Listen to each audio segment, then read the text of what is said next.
આપણે C++ માં આગળ બેઝિક કન્સેપ્ટ જોયો. આજે આપણે આગળ શીખશું benefit of OOP. Object oriented પ્રોગ્રામિંગના બહુ બધા બેનિફિટ્સ છે જે આપણે સ્ટાર્ટિંગમાં ડિસ્કસ કર્યા હતા કે જે POP હતું એના કરતાં ઘણા બધા આની અંદર એડવાન્ટેજીસ છે. એ આપણે વન બાય વન જોઈએ. OOP offers several benefits to both the programmer, designer and the user. પ્રોગ્રામ બનાવનાર અને યુઝર બંનેને ઘણા બધા બેનિફિટ આપે છે. Object orientation contributes to the solution of many problems associated with the development and quality of software product. એટલે કે ઓબ્જેક્ટ ઓરિએન્ટેડ આપણે પ્રોગ્રામ બનાવીએ તો ઘણા બધા જે પ્રોબ્લેમ છે એના આપણને સોલ્યુશન મળી જાય છે. સોફ્ટવેર બનાવવા માટેના પ્રોબ્લેમ અને સોફ્ટવેરની ક્વોલિટી રિગાર્ડિંગના જે પણ કાંઈ પ્રોબ્લેમ છે એ બધા આપણે સોલ્યુશન મળી જશે. New technology promises greater programmer productivity. આ જે નવી ટેકનોલોજી છે એ પ્રોગ્રામની જે પ્રોડક્ટિવિટી છે એ ઘણી બધી વધારી દે છે. Better quality of software and lesser maintenance cost. આપણો જે સોફ્ટવેર છે એની ક્વોલિટી પણ સારી બને છે અને મેન્ટેનન્સ કોસ્ટ પણ ઓછી આપે છે. પ્રિન્સિપલ એડવાન્ટેજીસ, એના જે એડવાન્ટેજીસ છે આપણે આગળ જોશું. તો આની અંદર આપણે સમજ્યા કે ભાઈ OOP છે એ મેઇન વસ્તુ શું કહે છે કે સોફ્ટવેરની જે ક્વોલિટી છે એ એકદમ સારી બનશે. જે POPની અંદર ક્વોલિટી હતી એના કરતાં આની ક્વોલિટી સારી રહેશે. સોફ્ટવેર ડેવલપ કરવો પણ એકદમ સરળ થઈ જશે અને એની જે સિક્યુરિટી છે, મેન્ટેનન્સ છે એ પણ આપણને સારું મળશે. હવેના અલગ અલગ બેનિફિટ છે એ આપણે ડિસ્કસ કરીએ. થ્રુ ઇનહેરિટન્સ, આપણે આગળ ઇનહેરિટન્સ શીખાતા. We can eliminate redundant code and extend the use of existing classes. શું કહે છે ઇનહેરિટન્સ જોઈમાં શું હતું કે આપણી પાસે જે ઓલ્ડ ક્લાસ હોય એ ક્લાસનો ઉપયોગ કરી અને આપણે નવો ક્લાસ બનાવશું. મીન્સ કે જે ઓલ્ડ ક્લાસમાં જે બી કંઈ ફંક્શનાલિટી છે બધી ફંક્શનાલિટી તો આપણે ઉપયોગ કરવાની જ છે, પણ એ ફંક્શનાલિટીની અંદર નવી ફંક્શનાલિટી આપણે એડ કરી દઈએ છીએ.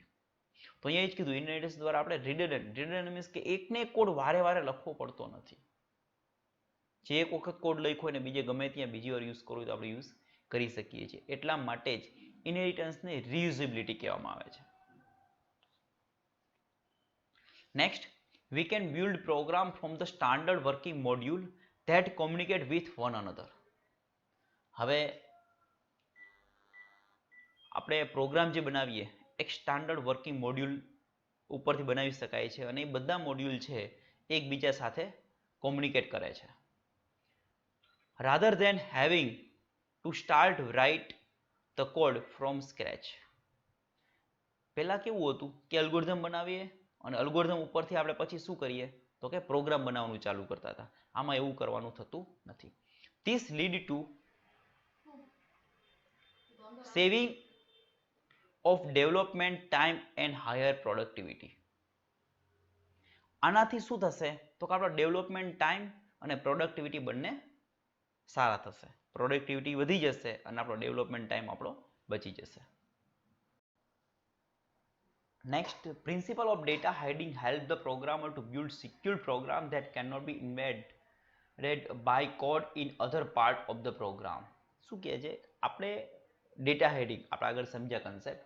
ડેટા હેડિંગથી આપણે સિક્યોર્ડ પ્રોગ્રામ બનાવી શકીએ છીએ કે જેથી એક ઓબ્જેક્ટનો ડેટા બીજો ઓબ્જેક્ટ જોઈ શકતો નથી, બીજો કોઈ બહારનો વ્યક્તિ કોઈ જોઈ શકતો નથી.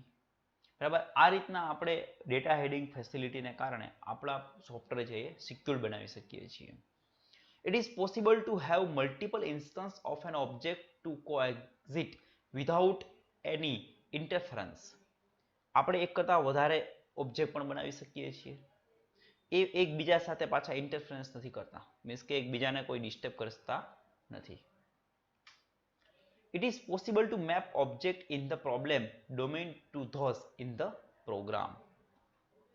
આમાં એવું કહેવા માંગે છે કે આપણે ઓબ્જેક્ટ હોય જે બી આપણા પ્રોગ્રામની અંદર જે બી ઓબ્જેક્ટની જરૂર પડે એવી રીતના આપણે ઓબ્જેક્ટ ક્રિએટ કરી શકીએ, ડિઝાઇન કરી શકીએ કે જેથી આપણો એક્ઝેક્ટ પ્રોબ્લેમ છે એને આપણે સારી રીતના સોલ્વ કરી શકીએ છીએ.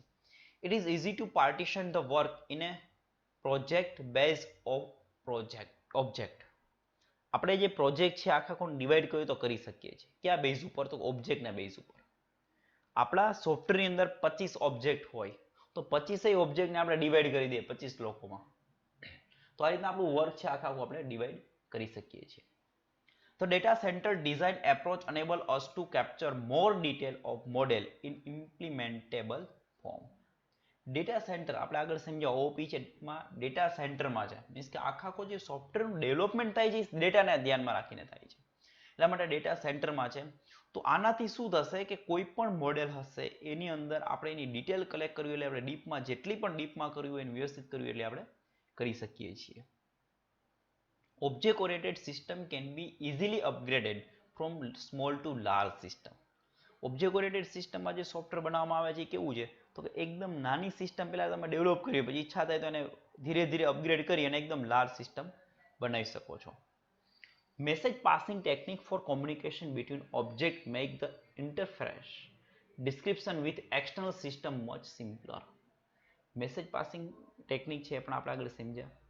એનાથી આપણે કોઈ પણ બે ઓબ્જેક્ટ વચ્ચે કોમ્યુનિકેશન કરાવવું હોય તો આપણે કરાવી શકીએ છીએ અને આને કારણે એક્સટર્નલ મીન્સ કે બહારની કોઈ પણ સિસ્ટમ હશે એની સાથે આપણે ઇઝીલી કોમ્યુનિકેશન કરી શકીએ છીએ. Software complexity can be easily મેનેજડ. Software complexity means કે એકદમ ટફ સોફ્ટવેર હોય એમાં કામ કરવું અઘરું હોય એને પણ આપણે મેનેજ કરવું હોય તો આપણે સરળતાથી મેનેજ કરી શકીએ છીએ. આપણે અત્યાર સુધી જોયું કે ઓબ્જેક્ટ ઓરિએન્ટેડ પ્રોગ્રામિંગ શું છે. હવે આપણે જે શીખવાનું છે ઓબ્જેક્ટ ઓરિએન્ટેડ પ્રોગ્રામિંગમાં લેંગ્વેજ સી પ્લસ પ્લસ એની વાત કરશું. સી પ્લસ પ્લસ એક ઓબ્જેક્ટ ઓરિએન્ટેડ પ્રોગ્રામિંગ છે. એને બર્ઝને સ્ટ્રુપ નામના વ્યક્તિએ AT&T બેલ લેબોરેટરીની અંદર મેરી હિલ ન્યૂ જર્સી યુએસએની અંદર 1980માં ડેવલપ કરેલી છે. સ્ટ્રુપ એક એડમાયર છે સુમેલા 67ના એક પ્રોગ્રામ છે એનું નામ છે. એને સ્ટ્રોંગ સપોર્ટર ઓફ સી લેંગ્વેજના સ્ટ્રોંગ સપોર્ટર છે. Want to compile the best of both the language and create a more powerful language. એની એક એવી ઈચ્છા હતી કે આપણે આ જે લેંગ્વેજ છે એને ઘણી બધી પાવરફુલ બનાવી છે. that could support object oriented programming features અને એ ઓબ્જેક્ટ ઓરિએન્ટેડ પ્રોગ્રામિંગ ફીચર્સને સપોર્ટ કરે and still remain the power and elegance of C. એની અંદર સી લેંગ્વેજનો જે પાવર છે તો રહેવો જ જોઈએ. એટલે સી લેંગ્વેજની મેં જ ઇમ્પ્લિમેન્ટ કરવી હતી એને કે જેની અંદર ઓબ્જેક્ટ ઓરિએન્ટેડ પ્રોગ્રામિંગ આપણે કરી શકીએ અને એના રિઝલ્ટ તરીકે સી પ્લસ પ્લસ ડેવલપ કરી. એટલા માટે સી પ્લસ પ્લસને સીનું એક્સટેન્શન કહેવામાં આવે છે કે જેની અંદર મેજોરિટી નવું શું એડ કર્યું છે તો કે ક્લાસ કન્સ્ટ્રક્ટર. કે આની અંદર ક્લાસની જે ફંક્શનાલિટી ઓબ્જેક્ટ ઓરિએન્ટેડની જે ફંક્શનાલિટી છે એ જ નવી એડ કરી છે અને એ સિમ્યુલા 67ની અંદરથી લેવામાં આવેલી છે. Since the class was a major addition to a original C language, Stroop initially called a new language C with class. એટલા માટે સિમ્યુલા 67 છે એની અંદરથી એની ક્લાસના ફીચર્સ C++માં એડ કર્યા અને મેજોરિટી ઓરિજિનલ સી લેંગ્વેજ છે એમનેમ છે ફક્ત એમાં ક્લાસ જ એડ કર્યા એટલા માટે સ્ટાર્ટિંગમાં સી વિથ ક્લાસ કહેવામાં આવતું હતું. 1983ની અંદર એનું નામ ચેન્જ થઈ અને સી પ્લસ પ્લસ થયું. એટલે જે સી પ્લસ પ્લસનો આઈડિયા છે એ સીની અંદરથી જ આવ્યું છે. એની અંદર એક ઓપરેટર છે plus plus increment operator C લેંગ્વેજમાં એ એડ કર્યો છે એટલે સીનું ઇન્ક્રીમેન્ટ એવું કહેવામાં આવે છે. એટલા માટે એક સીનું નવું વર્ઝન જ કહે છે સી પ્લસ પ્લસને. તો આ બેઝિક થિયરી છે સી પ્લસ પ્લસની કે એની શોધ બર્ઝને સ્ટ્રુપે AT&T બેલ લેબોરેટરીની અંદર ન્યૂજર્સી યુએસએમાં કરી છે. 1980ની અંદર ડેવલપ કરવામાં આવી. એ વ્યક્તિ સિમ્યુલાની અંદર કામ કરતા હતા એની અંદરથી એણે ક્લાસનો જે ફંક્શનાલિટી છે ક્લાસ જે આપણે સી પ્લસ પ્લસમાં બનાવીએ છીએ એ જે ફંક્શન છે એ ફંક્શન સીની અંદર એડ કરી દીધું. બાકી બધી વસ્તુ સી લેંગ્વેજની બેઠી છે. ફક્ત ક્લાસના જે ફંક્શન છે એની એડ કર્યા એટલા માટે આ સી પ્લસ પ્લસનું પહેલાં નામ હતું સી વિથ ક્લાસ અને 1983ની અંદર એને નવું નામ પડ્યું C plus plus.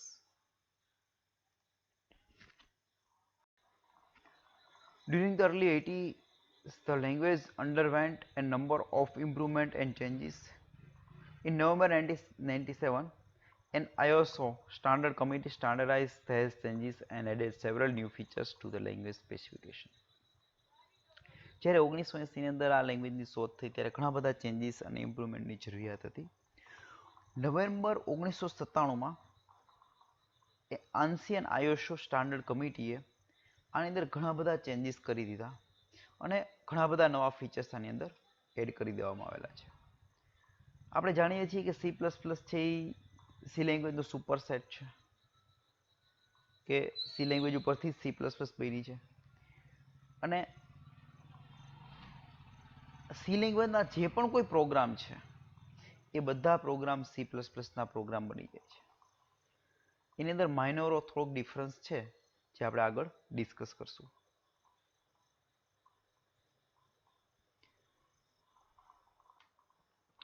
The most important facilities that C++ add on C are classes, inheritance, function overloading and operator overloading. C language માંથી C++ બની છે, પણ જે C લેંગ્વેજમાં મેઇનલી જે ફીચર્સ એડ કરવામાં આવ્યા છે એ ફીચર્સ છે ક્લાસ, ઇનહેરિટન્સ, ફંક્શન ઓવરલોડિંગ અને ઓપરેટર ઓવરલોડિંગ. આને કારણે આપણે C++ ની અંદર એબ્સ્ટ્રેક્ટ ડેટા ટાઈપ બનાવી શકીએ છીએ. Inherit property from existing data type and support polymorphism. જે આપણી પાસે ડેટા ટાઈપ છે એક્ઝિસ્ટિંગ, એના ઉપરથી નવી પ્રોપર્ટી આપણે નવી ડેટા ટાઈપ બનાવી શકીએ. પોલિમોર્ફિઝમને સપોર્ટ કરી શકાય છે. ત્યારબાદ મેકિંગ C++ એ ટ્રુલી ઓબ્જેક્ટ ઓરિએન્ટેડ પ્રોગ્રામિંગ. આને કારણે C++ ને ટ્રુલી ઓબ્જેક્ટ ઓરિએન્ટેડ પ્રોગ્રામિંગ આપણે કહી શકીએ છીએ.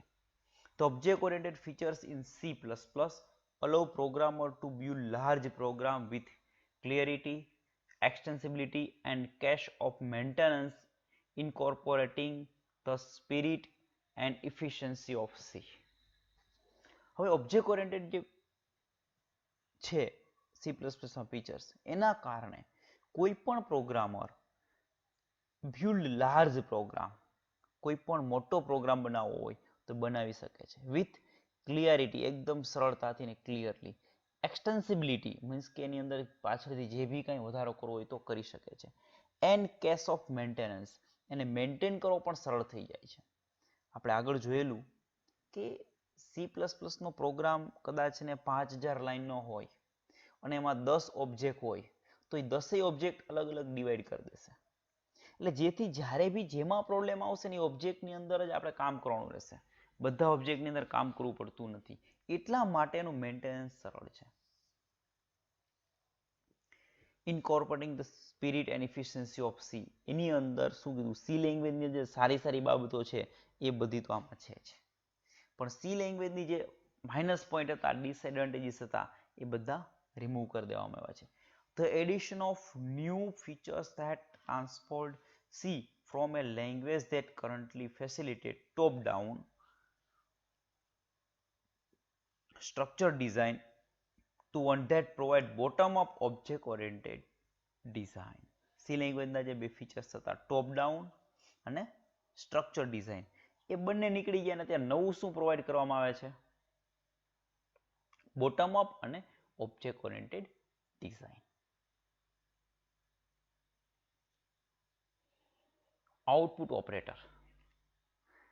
હવે કોઈ પણ પ્રોગ્રામ શીખીએ એમાં આપણે શરૂઆત ઇનપુટ અને આઉટપુટથી કરવાની હોય છે, કે પ્રોગ્રામમાં ડેટા આપણે કઈ રીતના આપશું અને એમાંથી ડેટા કઈ રીતના લેશું. આ બહુ ઇમ્પોર્ટન્ટ પાર્ટ છે.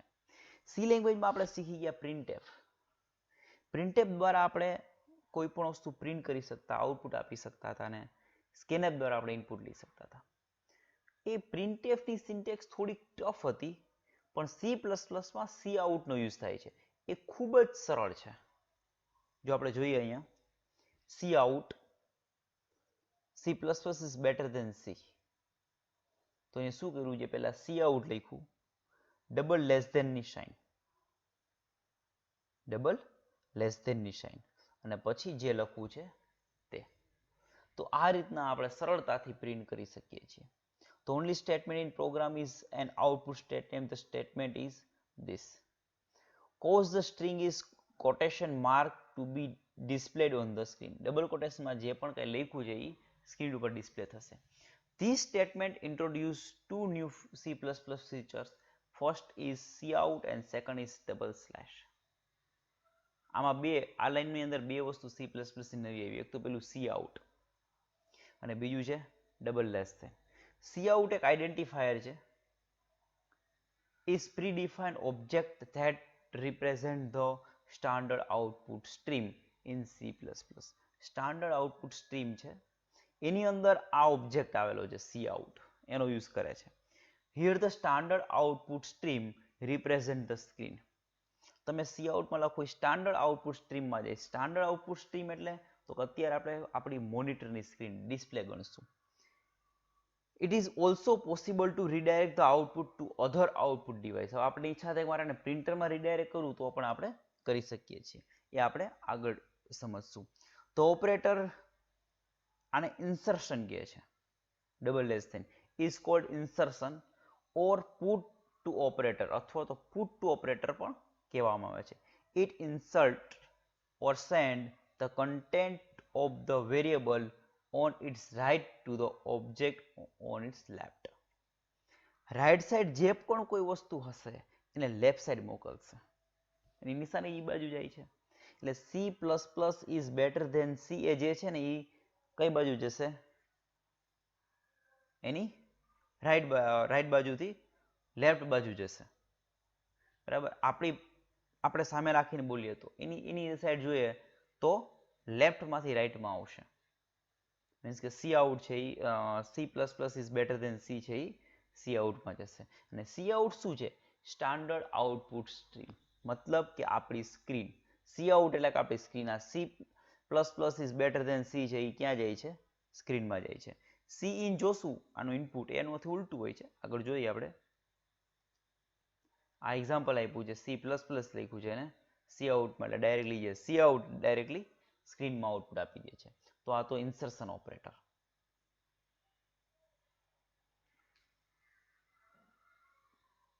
તો object cout has a simple interface. એકદમ સરળ છે.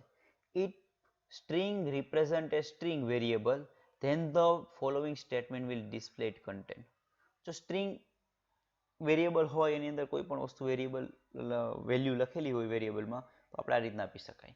જ્યારે સ્ટ્રિંગ પ્રિન્ટ કરવી હતી આપણે C++ is better than C તો ડબલ કોટેશન લખ્યા હતા. અહીંયા વેરિયેબલ છે એટલા માટે ડબલ કોટેશન આપવાની જરૂરિયાત નથી. You may recall that the operator insertion is the bitwise left shift operator. આપણે આગળ C લેંગ્વેજમાં જોયું તો આ લેફ્ટ શિફ્ટ ઓપરેટર છે બીટ વાઇઝનો. And it can be used for this purpose. પણ આને આપણે અત્યારે આઉટપુટ માટે યુઝ કરીએ છીએ. તો આ એક્ઝામ્પલ છે કે એનું operator overloading. This is an example of how one operator can be used for different purpose. Plus operator છે ઇન્ટીજરનો સમ પણ કરે છે અને સ્ટ્રિંગને કોન્કેટ પણ કરે છે. તો એવી રીતના ઇન્સર્શન ઓપરેટર છે એ લેફ્ટ શિફ્ટ ઓપરેટર છે. કયો છે? Left shift. પણ અહીંયા આનો ઉપયોગ બદલાઈ નાખ્યો. તો એક્ઝામ્પલ આપ્યું કે કઈ રીતના કરી શકાય. Depend on the context. This concept is known as operator overloading. અને ઓપરેટર ઓવરલોડિંગ કહેવાય. શું કહેવાય છે? કે લેફ્ટ શિફ્ટ ઓપરેટર છે અહીંયા તો ઇન્સર્શન ઓપરેટરનું કામ કરે છે. તો it is a operator overloading. An important aspect of polymorphism. આપણે ઓપરેટર ઓવરલોડિંગ છે ડિસ્કસ ડિટેલમાં પાછળથી કરશું. It is important to note that we can still use printf for displaying an output. આપણે C++ નો ઉપયોગ કરવો હોય તો પણ કરી શકીએ છીએ. C++ accept this notation. However, we will use cout to maintain the spirit of C++. જો તમને ઈચ્છા થાય printf નો ઉપયોગ કરી શકો, ના નહીં પાડે, પરંતુ આપણે cout નો યુઝ કરશું. કેમ? તો કે C++ નો એક સારો ફીચર્સ છે એટલા માટે આપણે cout નો જ ઉપયોગ કરશું. આઉટપુટ ઓપરેટર જોયા પછી આપણે ઇનપુટ ઓપરેટર જોઈએ. એ સ્ટેટમેન્ટ છે cin ડબલ ગ્રેટર ધેન અને એક્સટ્રેક્શન કહેશે. અને number 1 is an input statement and cause the program to wait for the user to type in a number. હવે આવું જ્યારે લખશું એટલે આપણો પ્રોગ્રામ છે વેઇટ કરશે કે યુઝર કંઈ પણ વેલ્યુ આપે અને પછી આપણે આગળ વધીએ. The number keypad is placed in the variable number 1. હવે આ નંબર 1 છે એની અંદર આપણે જે પણ કોઈ નંબર એડ કરશું એ વસ્તુ એની અંદર સ્ટોર થઈ જશે. તો આઈડેન્ટિફાયર cin અને cin વાંચે છે is a predefined object in C++. Already C++ માં પહેલેથી ડિફાઇન કરેલો ઓબ્જેક્ટ છે.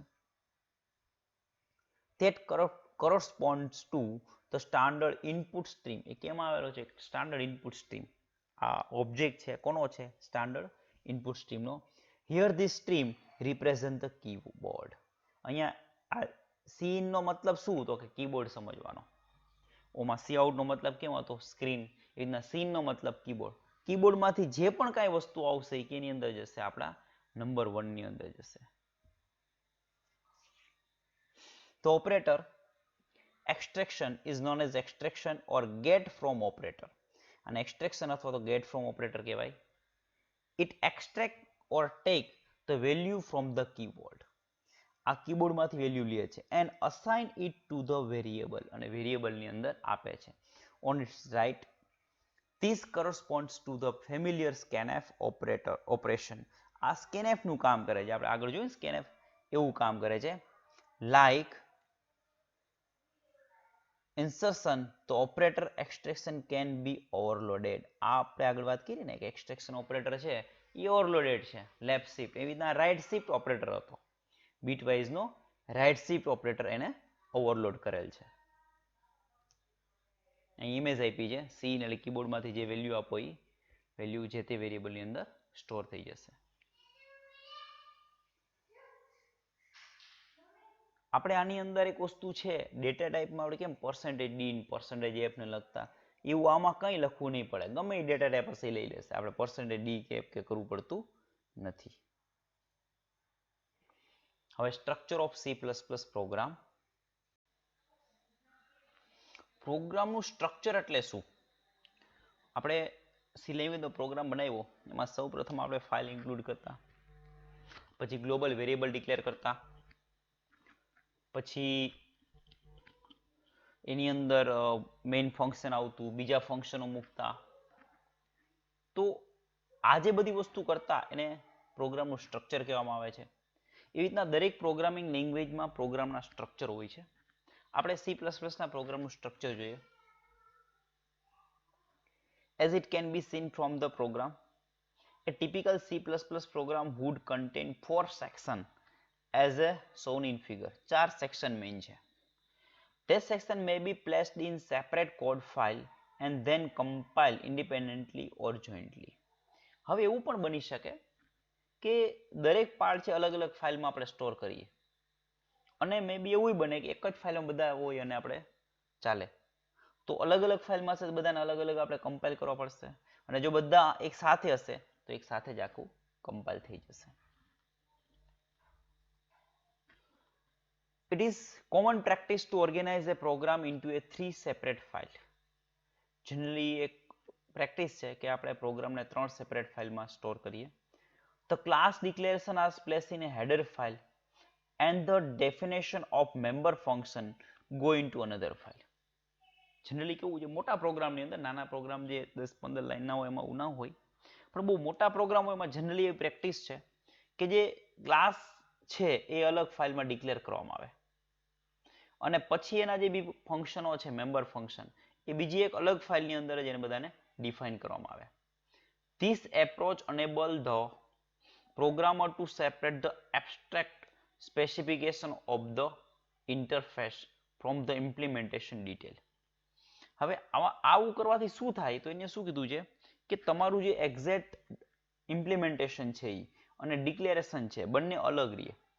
મતલબ કે હું એવું કહું કે મારે એક સમનું ફંક્શન જોઈએ છે, એમાં 2 હું ઇન્ટીજર આપીશ, તો એનું શું થયું? ડિક્લેરેશન થયું, એનું સ્પેસિફિકેશન છે, મીન્સ કે આવું થશે એમ, એ આખું ડિટેલ નથી એની. અને હવેનું ઇમ્પ્લિમેન્ટેશન જે અલગ ફાઇલમાં હોય એટલે કોઈ પણ પ્રોગ્રામરે એની રીતે અલગ ઇમ્પ્લિમેન્ટેશન કરવું હોય તો કરી શકે છે. મતલબ બંને પાર્ટ છે અલગ અલગ થઈ ગયા, ડિક્લેરેશન અને ડેફિનેશન. તો ડિક્લેરેશન થી શું થાય છે? કોઈ પણ વ્યક્તિને આપણે જનરલી કેમ ઇન્સ્ટ્રક્શન આપીએ કે ભાઈ આવું મને કરીને આપજે. હવે હું 4 વ્યક્તિને એક સરખી ઇન્સ્ટ્રક્શન આપું કે કાલે તમારે આવું એક ચિત્ર ડ્રો કરીને આવવાનું છે, તો એ ચારે ચાર વ્યક્તિ અલગ અલગ ચિત્ર ડ્રો કરીને આવશે, બધાના કોપી નહીં હોય.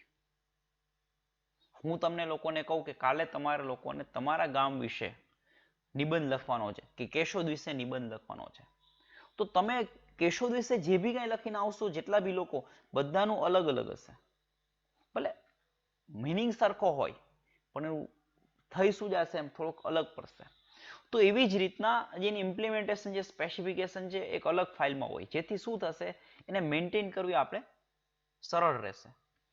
Finally, the main program that use the classes is placed in the third file. અને મેઇન પાર્ટ છે પ્રોગ્રામનું, મેઇન ફંક્શન છે.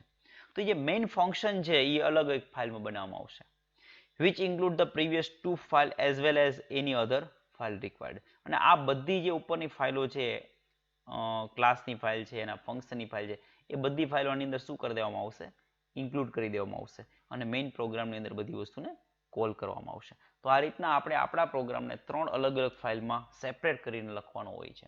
પણ આપણે એવું નહીં કરીએ કારણ કે આપણા પ્રોગ્રામ બહુ નાના હોય છે. એકાદો ક્લાસ હોય છે મેક્સિમમ, એના ઓબ્જેક્ટ બહુ લિમિટેડ હોય, એમાં મેથડ બહુ લિમિટેડ હોય, તો અલગ અલગ ફાઇલ કરવાની જરૂરિયાત નથી. પણ હા, આપણે શીખશું કે અલગ અલગ ફાઇલમાં કઈ રીતના રન કરી શકાય, એ આપણે ખાસ પ્રેક્ટિકલ જોશું. This approach is based on the concept of client-server model as well shown in figure. The class definition include the member function constitute the server that provides service to the main program known as client. આમાં શું કીધું છે, આ જે આખી method છે client server જેવી છે કે મેઇન જે પાર્ટ હોય એ બધું સર્વરની અંદર સ્ટોર થયો હોય અને ક્લાયન્ટ એ બધી સર્વિસનો ઉપયોગ કરે. તો આપણો જે ફંક્શન વાળો જે ફાઇલ છે એ સર્વર થઈ ગઈ, એની અંદર બધા ફંક્શનો ડિક્લેર કરીને ડિફાઇન કરવામાં આવેલા છે અને મેઇન પ્રોગ્રામ ક્લાયન્ટ થયો. મેઇન પ્રોગ્રામ જે બી ફંક્શનની જરૂર પડશે એ કોલ કરશે રિક્વેસ્ટ કરીને. તો આપણો મેઇન પ્રોગ્રામ છે એ ક્લાયન્ટ થશે અને જેની અંદર ફંક્શન સ્ટોર કર્યા છે સર્વર થશે. The client use the server through the public interface of the class, અને એ ક્લાસ દ્વારા એને આપણે એક્સેસ કરી શકીએ છીએ.